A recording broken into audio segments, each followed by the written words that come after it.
요즘 사람들 가운데는 예수님을 믿고자 하는 사람들은 참으로 많이 있습니다. 근데 문제는 그들의 고민은 믿어지지 않는다는 이야기입니다. 근데 사실은 안 믿는 사람뿐만 아니라 교회를 오래 다닌 사람들도 믿고 싶은데 믿어지지를 않는다는 것, 이게 고민입니다. 믿고는 싶은데 믿어지지 않는 것, 그것만큼 괴로운 일이 어디 있습니까? 자, 그렇다면 믿음은 도대체 어떻게 생기는 것일까요? 우리 인간의 의지로는 절대로 안 됩니다. 믿어라! 그렇게 강요해도 소용이 없는 이유는 강요한다고 그렇게 믿어지는 것도 아니고 또 믿고 싶다고 해서 믿어지는 것도 아닙니다. 믿어져야 믿을 수가 있기 때문에 그렇습니다. 자, 그렇다면 내 의지로 되지 않는다고 하면 지난번에 말씀드렸듯이 칼빈의 이중 예언론, 예정론, 그래서 이 사람은 예수 믿을 사람, 이 사람은 안 믿을 사람, 이미 하나님께서 오래전에 예정을 하셨냐? 그 예정에 의해서 좌우되는 것이냐? 그렇진 않다는 것입니다. 마치 우리가 로또에 당첨되는 것처럼 또는 운이 오는 것처럼 사람이 할 수 있는 것은 아무것도 없고 하나님의 예정되심에 따라서 선택돼서 좌우된다고 그렇게 생각을 하는 사람들이 있을 수도 있는데, 대부분 그렇게 생각하는 사람들의 특징은 정말 무력하고 소극적인 신앙생활을 합니다.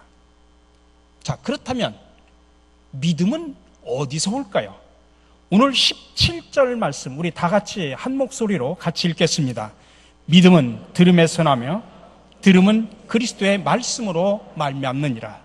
그렇습니다. 믿음은 들음에서 난다는 이야기입니다.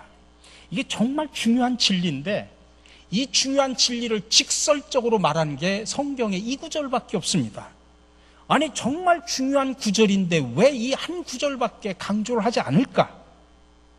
근데 사실은 성경을 살펴보면 수많은 사례들이 이 중요한 원리를 우리에게 증명을 해줍니다. 원래 기독교는 보고 믿는 종교가 아니라 듣고 믿는 종교입니다. 그래서 구약에서 가나안 종교와 이 구약의 야훼 종교의 특징적인 차이점이 뭐냐면, 가나안의 이방 종교는 보고 믿는 겁니다. 눈에 보여야 됩니다, 신이. 그래서 바알 신상을 만들고 아세라 목상을 만들고 또 이렇게 보이는 신상을 만들어야 그게 신이다라고 보고 믿습니다. 근데 구약에 나타나는 야훼 종교는 보고 믿는 게 아니라 듣고 믿는 겁니다. 하나님의 세미한 음성을 들을 수 있어야 됩니다. 그래서 가나안의 종교는 눈의 종교, 우리 야훼 종교는 귀의 종교라 그렇게 말을 합니다. 구약 성경에도 보면 하나님이 강조하시는 것이 바로 귀로 듣는 하나님의 말씀입니다. 신명기 6장 9절 이하를 우리가 쉐마 이스라엘이라고 표현을 하는데, 그게 이스라엘 백성들의 중요한 기도문입니다. 쉐마 이스라엘, 이스라엘아 들으라, 그 말씀입니다. 들을 것을 명령하는 겁니다. 그리고 성경에는 수도 없이 반복돼서 나오는 게 있습니다. 여러분, 옛날 성경에는 그렇게 나오죠. 하나님께서 가라사대, 여호와께서 가라사대, 가라사대. 가라사대라는 말은 지금 말로 다시 바꾸면 하나님께서 말씀하시되, 하나님께서 말씀하시기를 말씀한다라는 뜻입니다. 다시 말하면 하나님은 말씀하시는 하나님이라는 이야기입니다. 왜 말씀을 하시느냐? 하나님의 말씀을 들어야 믿음이 얻고 또 진리의 길을 걸을 수 있기 때문입니다. 16세기 종교를 개혁을 할 때 종교 개혁가들이 세운 모토가 3가지가 있습니다. 그 중에 하나가 뭐냐면 솔라 스크립트라, 오직 성경, 오직 성경을 강조한 이유도 믿음이 성경 말씀을 들음으로부터 시작되기 때문입니다.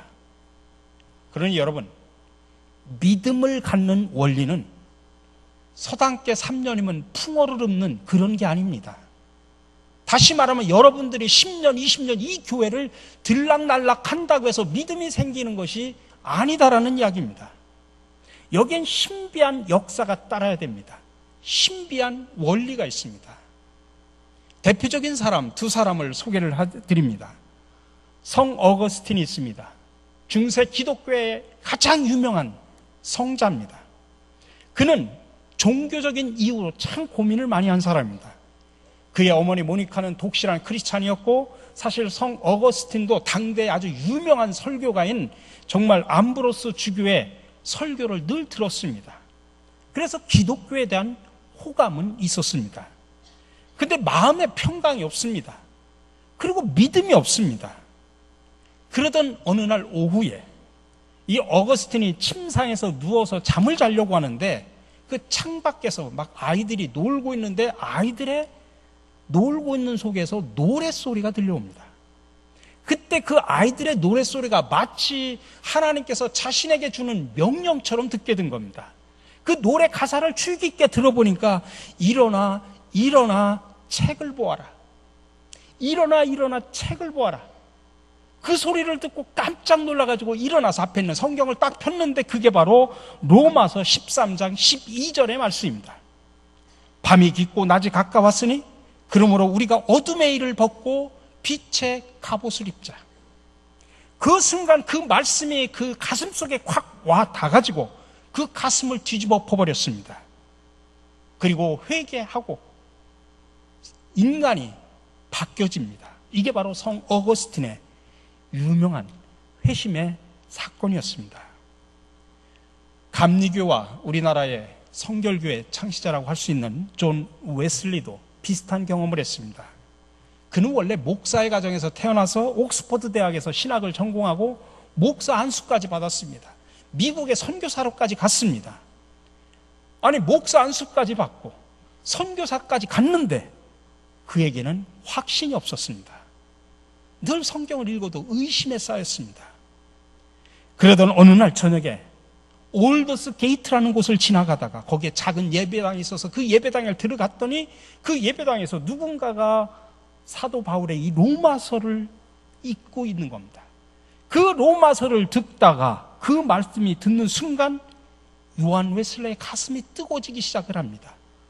아, 그래 내가 예수 그리스도를 통해서 구원을 받았지 라고 하는 확신이 생기게 됩니다. 이게 바로 그 유명한 요한 웨슬레의 올더스 게이트 회심 사건입니다. 여러분, 믿음은 하나님의 말씀을 듣는 중에 온다는 사실을 기억하셔야 됩니다. 우리가 성경을 헬라어로 로고스라고 표현합니다. 다시 말하면 이 성경 66권 전체를 우리가 다 로고스라고 표현을 합니다. 하나님의 말씀. 근데 여러분 66권 다 읽어도 그 말씀이 다 내 가슴에 와서 가슴을 막 뻥 뚫리게 하진 않지 않습니까? 그 66권을 읽다가 어느 순간 어느 구절이 내 가슴에 폐부를 꽉 찌르는 말씀이 있어요. 그거를 헬라어로 레마라고 표현합니다. 그러니까 로고스를 읽다가 그게 레마가 돼서 나를 확 뒤집어지게 만드는 말씀. 대부분 많은 유명한 회심가들이 로마서를 읽다가 그렇게 뒤집어졌다는 이야기입니다. 그래서 저는 지난주에도 광고를 드렸지만은 우리가 2017년 신년을 시작하면서 그 무엇보다도 가장 먼저 우리가 본질로 돌아가자. 처음으로 돌아가자. 가장 우리가 신앙의 기초가 되는 하나님의 말씀을 우리가 읽자. 그 말씀을 읽다가 어떤 사건들이 일어날지 그거는 성령 앞에 맡기고 우리 모든 성도들이 목사부터 우리 장로님, 권사님 할 것 없이 모두가 성경을 읽는 자리에 앉자. 그래서 제가 성경 통독반을 만들었습니다. 여러분 주저하지 마십시오. 오늘도 다시 나눠드렸습니다. 지난주에 어느 분이 목요일날 저녁반도 만들면 안 되냐? 그래서 제가 목요일날 저녁반도 만들었습니다. 3반. 여러분들이 원하면 어느 순간 어느 때라도 제가 만들려고 합니다. 왜 한 사람이라도 말씀에 부딪혀서 새롭게 변화되기를 원하기 때문에 그렇습니다. 말씀을 통해서만 사람이 뒤집어지고 사람이 변화되고 사람이 믿음이 성장하기 때문에 그렇습니다. 오늘 두 번째로 본문 우리에게 이런 말을 전합니다. 마음과 행실이 일치되어야 한다는 이야기입니다. 우리 10절 말씀 다 같이 읽습니다. 사람이 마음으로 바울은 오늘 우리에게 마음으로 믿고 입으로 그리스도를 고백하는 사람이 하나님 앞에서 의롭게 되고 구원을 얻는다라고 그렇게 말하고 있습니다. 근데 이 마음으로 믿고 입으로 시인한다, 이 유명한 구절들이에요. 근데 오늘날 이 말씀을 많은 사람들은 그냥 쉽게 생각을 합니다. 쉽게 듣고 쉽게 말하고 그렇게 이야기할 말씀이 사실은 아닙니다. 원래 특별히 로마 제국의 수도인 로마에 살고 있는 교인들한테 이 말씀을 줬을 때는, 그 말씀을 들은 로마 교인들은, 바울이 그 말을 했을 때는 로마 교인들은 정말 천근과 같이 무거운 말씀이고 가슴을 내려앉고 정말 생명을 결단하라고 하는 정말로 어려운 말씀이었습니다. 마음으로 믿는다고 하는 것은 우리 정신적인 영역입니다. 내면에서 이루어지는 일입니다. 입으로 고백한다고 하는 것은 외형적으로 표현하는 그런 일입니다. 다시 말하면 속의 뜻과 밖의 삶이 일치되어야 된다는 말씀입니다. 이렇게 우리의 마음의 소리와 입 밖으로 내는 일을 하나 되도록 하는 일, 그거 참 결코 쉬운 일이 아닙니다. 그러나 마음으로 생각하는 것과 입으로 말하는 것, 이 둘이 같아야 하나님의 의로움을 누리고 생명의 구원을 얻는다.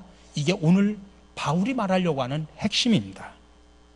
근데 과연 우리는 마음과 행실, 겉과 속이 하나 같은 그런 신앙생활을 하고 있습니까? 여러분, 내가 마음에 없는 말을 하면 그것은 거짓이고 위선입니다. 거꾸로 마음에 내가 품고는 있지만 내가 표현을 하지 않으면 내가 확신이 없기 때문에 그렇습니다. 특별히 1세기에 로마에 살면서 예수를 믿는다고 하는 것은 사실은 죽음을 의미했습니다. 당시에 로마의 황제는 그 누구도 따를 수 없는 정말 절대적인 권력을 갖고 있는 사람이었습니다. 그 모든 권력을 한 손에 쥐고 있는 절대 권력자일 뿐만 아니라 그는 사람도 아니라 살아있는 신으로 사람들이 그렇게 생각을 한 것입니다. 그래서 로마 황제를 숭배하는 그런 사상이 그때 당시에 있었습니다. 당연한 것으로 사람들은 생각했습니다.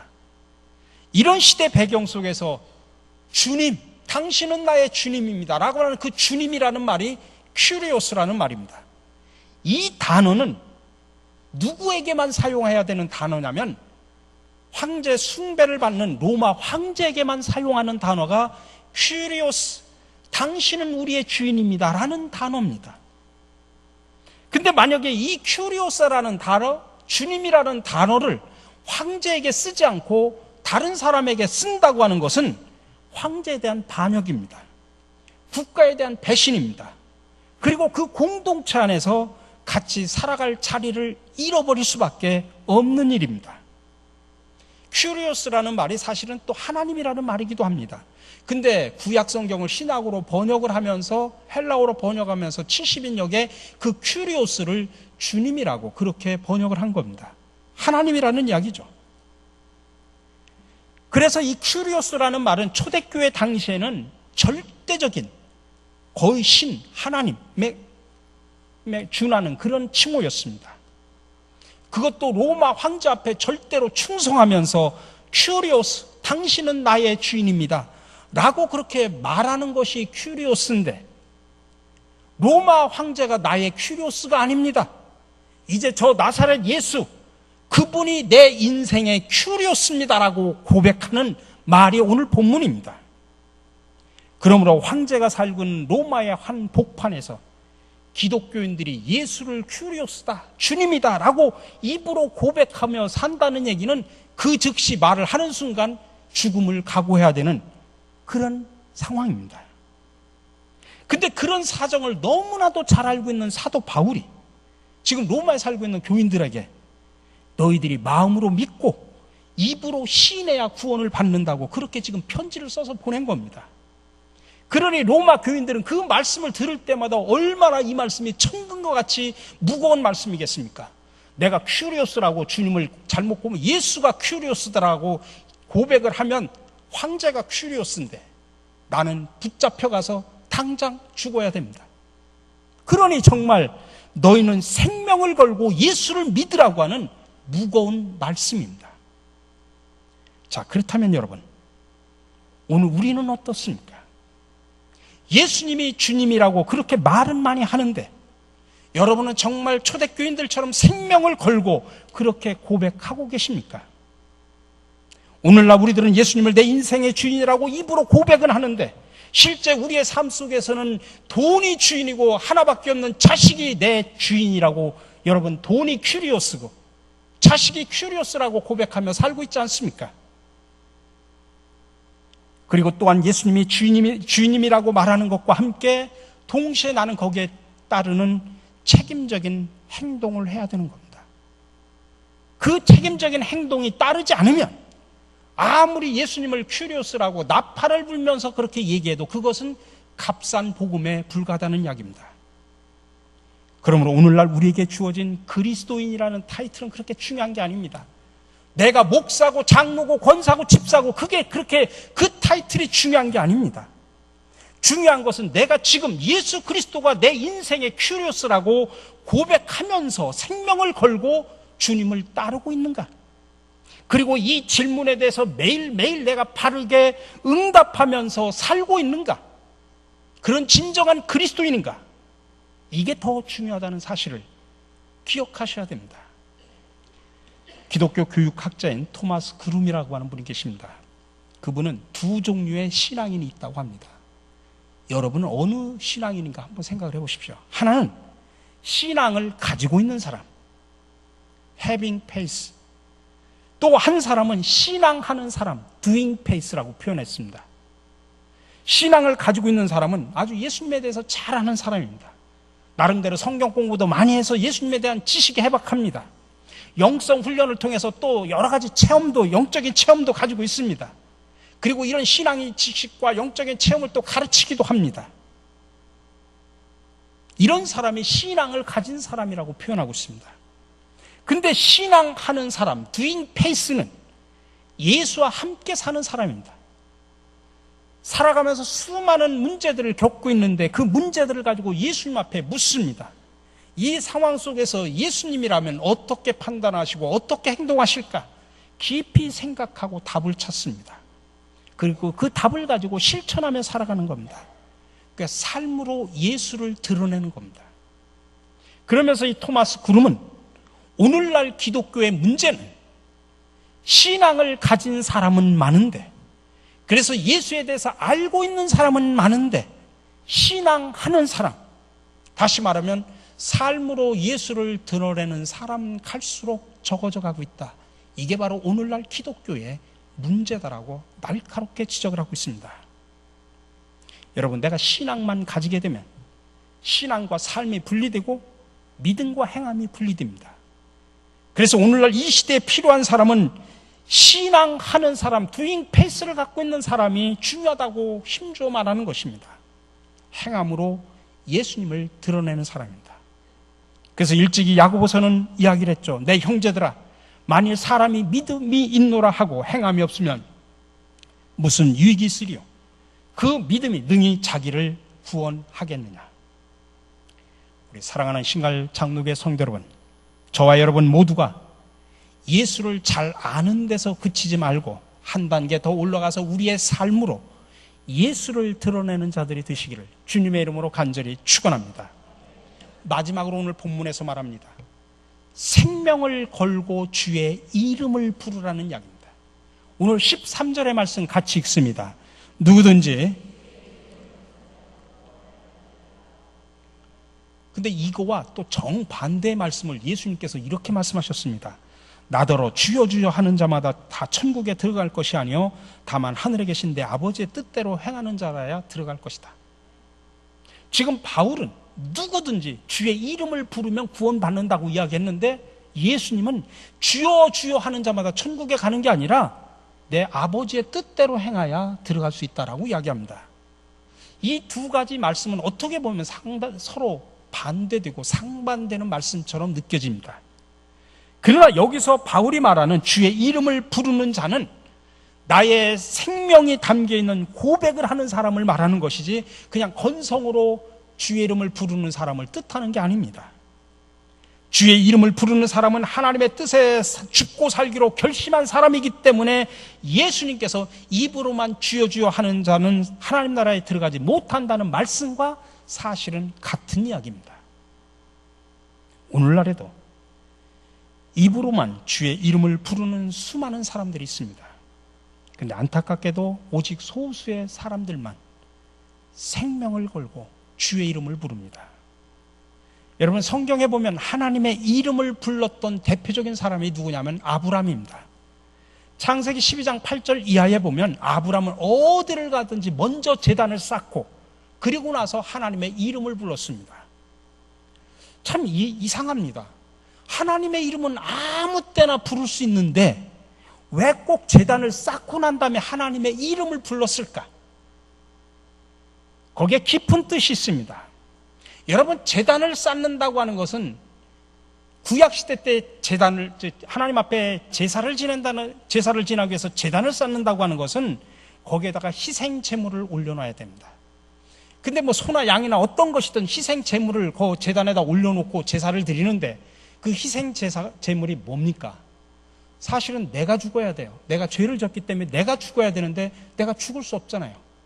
그러니까 나의 모든 죄를 이 죽일 짐승에게다가 책임을 전가하는 겁니다.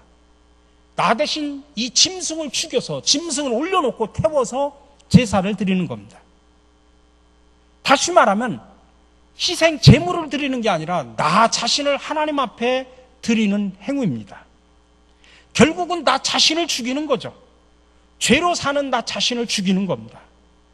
그 나 자신을 희생 제물로 올려놓고 하나님 앞에 바치면서 하나님 앞에 내 생명을 바치는 그 겸손하고 낮아진 모습이 된 후에야 하나님의 이름을 불렀다는 사실을 여러분들 기억하셔야 됩니다.